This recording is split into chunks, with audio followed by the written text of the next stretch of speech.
Fiery plane crash killed the pilot in Georgia. A single-engine plane crashed and exploded about 40 miles south of Atlanta. Witnesses say when the plane took off, it apparently had engine trouble, and when the pilot tried to land, the plane crashed, exploded, and burned on impact. Just take a look at the remains. No word yet on the cause of that crash. Also making news around America tonight, a tense situation at a Trident submarine base 20 miles west of Seattle. The search is on for a gunman who the Navy says tried to hold up a bank this morning, ordering a worker to lie down on the floor. The FBI, Navy security, and the Washington State Patrol all surrounded the building.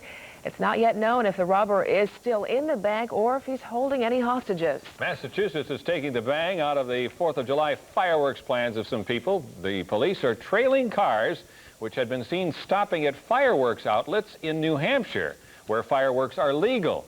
Not legal in Massachusetts. One Connecticut driver, we're told, was stopped and handed a summons today. Today alone, troopers grabbed $4,000 in Roman candles and firecrackers. A lot of bang for the buck. A fast-moving brush fire out of control in Southern California. It's already charred 1,600 acres of brush near the San Gabriel Mountains, injuring 4 people and destroying 2 homes. Authorities say the blaze was started accidentally yesterday by somebody clearing vegetation with a weed whacker. They suspect the weed whacker hit a rock, which formed a spark and ignited the fire. Walt Disney Company is finding itself in a familiar position tonight, once again under fire. The National Federation of the Blind is now condemning Disney and protesting its plans to release a Mr. Magoo movie. The group is asking Disney to stop production of the movie, which is about that clumsy, nearsighted cartoon character, and it has agreed to take whatever action it considers appropriate to protest Mr. Magoo's revival. Actor Leslie Nielsen is set to star in it. On tonight's Health Beat, a 2-year-old Stanford boy with a rare genetic disorder. And he may be getting help now from those who run America's space program. Little Stephen Valles knows every square inch of his air-conditioned apartment because he never goes outside in the summer. He suffers from a rare genetic disorder called hypohidrotic ectodermal dysplasia, or HED. That means he was born without sweat glands, so he can't perspire. That also means Stephen can easily overheat. So just doing what most kids do in the summer, going out to play, is literally too much for him. He could get heat stroke, he could get brain damage, he could die. His mother says he can get a rash just from sitting in a sunlit window. The disorder is about as rare as muscular dystrophy. Stephen is 3rd on the list for a special cooling vest developed by NASA for astronauts. If he gets one, he'll be able to go outside and avoid overheating. And he will scream and throw himself on the floor, and you cannot go near him. So this summer, while keeping cool is what most of us are going to be hoping to do, for Stephen, it's absolutely crucial to his survival. We'll keep you posted. On the Health Beat tonight, millions of people with asthma who use steroid inhalants may be increasing their risk of cataracts.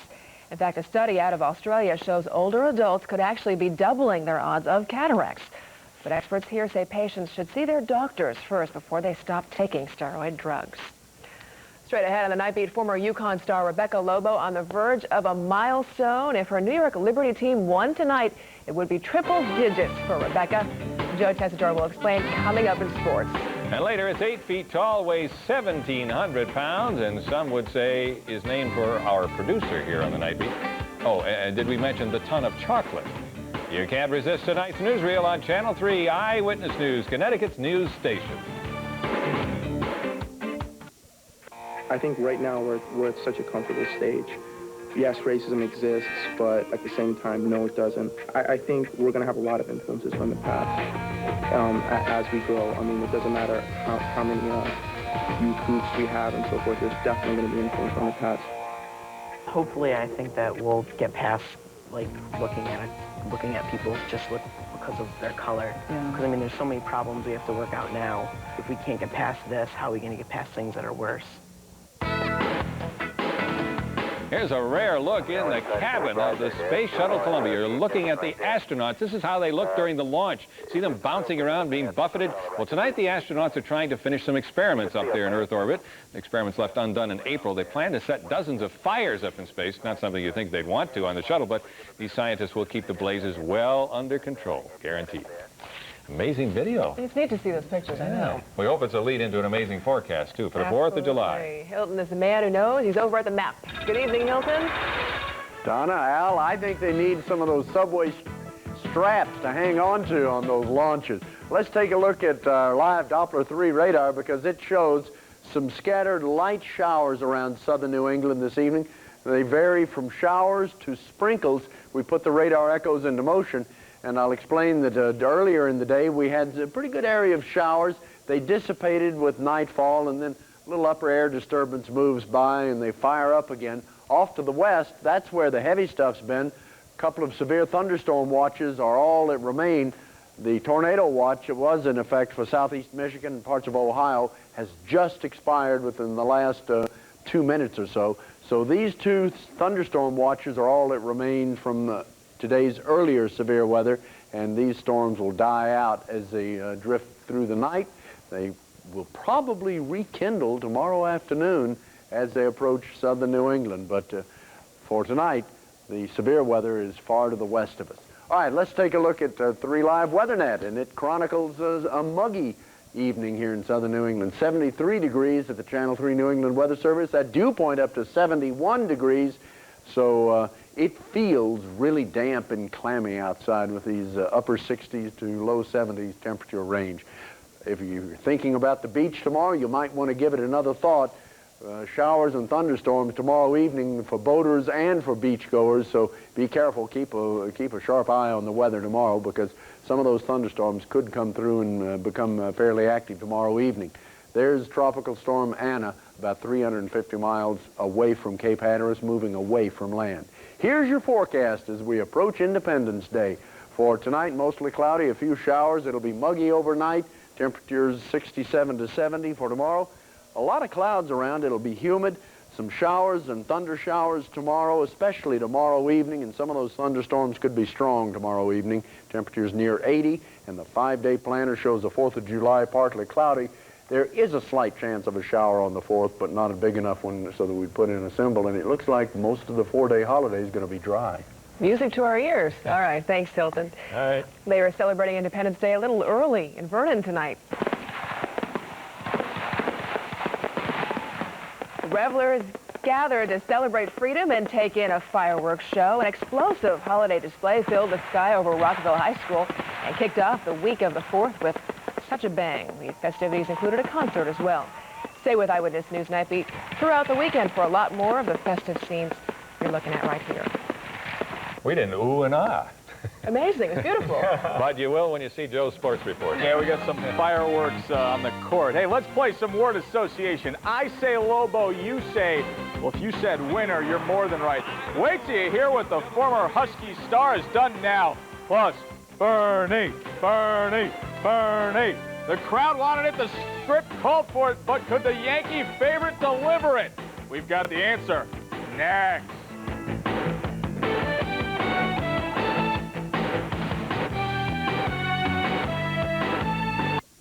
It's never too late to save a life. It's never too late to donate blood.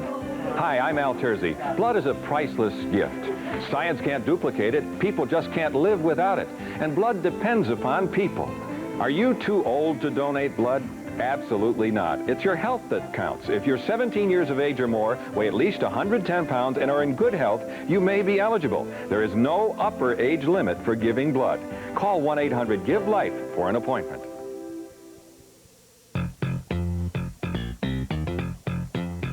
For Rebecca Lobo, basketball has turned into a one-dimensional game. That one dimension is simply winning.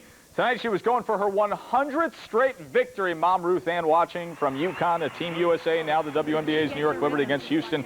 They were trying to go 5-0, and Rebecca, how about the baby hook? She had 9 points tonight in a close game. They trailed by 2 at the half, but the Liberty would come back. Lobo, the move and the stop and the pop. Finishes strong down the stretch. 9 points, 5 rebounds. 70-67 your final. So here's the road that she has taken. You know all about UConn 35-0, Team USA 60-0, and right now with the Liberty, she is 5-0. Red Sox outfielder Will Cordero's baseball career has been put on hold after spousal abuse charges. Now negotiators are trying to see his return. Sources say the Red Sox have balked at an agreement forcing the team to play or trade Cordero. Sox hosting the Marlins, the Red finishing up the Sox. series. Mike Stanley has had as good a stretch of 2 weeks as could be. Mighty Mo has missed, but Streaky Stanley slamming 1-zip Sox. Of course, the Marlins have that $61 million man, and Gary Sheffield earns a little of his pay today. RBI single gives the Fish the lead to hold on to. 3-2 Florida. Flash Gordon now 5-7. Braves at the Yanks. Atlanta with the power stroke of Ryan Klesko.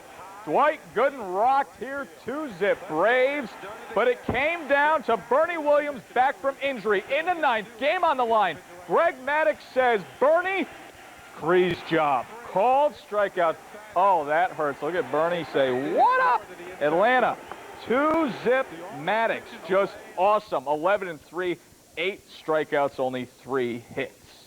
And Yanks manager Joe Torre had the tough task of selecting the pitchers and reserves for the All-Star team today. Went with Bernie Williams, David Cohen, and Mariano Rivera as no-brainers from his own squad, then reached for a well-deserved Nomar Garcia-Parra from the Sox. And the Mets had Todd Hundley and Bobby Jones selected to the National League team.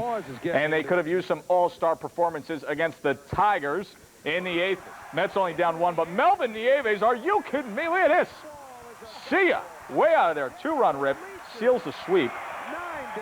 9-7 Detroit. They hit 14 homers in the 3 games against the Mets.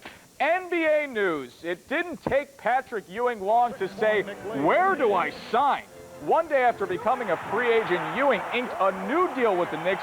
It pays him in the neighborhood of $14 to $15 million per year. Alan, Donna, that is for 4 years. And that is a very nice neighborhood, that $14 to $15 million neighborhood. Yeah. We could live there, huh? Good I chunk think of so. change. Ooh, thanks, Joe. All right, stay with us. We have the NightBEAT Newsreel coming up. How many Oreo cookies do you think you can stack one on top of the other? We're going to show you what made one boy a winner. And later, after the NightBEAT, a treat tonight on Letterman. Tonight, Dave welcomes the man who found part of Evander Holyfield's ear in the boxing ring. That's right. We're coming right back. Well, time for tonight's NightBEAT Newsreel. Next time you order chocolate mousse, make sure they understand you don't mean this. Chocoholics may want to take up moose hunting, especially if the moose is 8 feet tall, 1,700 pounds of chocolate. Hey, Lenny, up in the control room, that's the name of the moose, too, by the way. The creature of confection greeted the public in Maine. Actually, a sculptor hired by a candy company built a steel and wire mesh frame and just covered it with chocolate. That's the result. No resemblance at all. No resemblance. 18 Oreos stacked one on top of the next could earn a Missouri boy a $20,000 savings bond. Take a look. The goal of this contest is simple: to stack as many of the cookies as possible in 30 seconds. The winner of today's Oreo stacking contest isn't through, however, yet. It's not that easy. The national winner is the one who gets the bond, but the local winners also get prizes. And here's an update on something you've seen on the newsreel before. Tonight, 3 winners for a San Diego radio station's roller coaster contest. The last holdout suffered through 12 days of twists and turns to win a new car. But they're probably adjusting to solid ground tonight, and we're happy to report all 3 winners are going to get a new car. Thank goodness. Hope they're taking a load off tonight. And probably recovering from the ordeal. Absolutely. Thanks for joining us tonight. Dave Letterman next. Take care. See you tomorrow. Good night.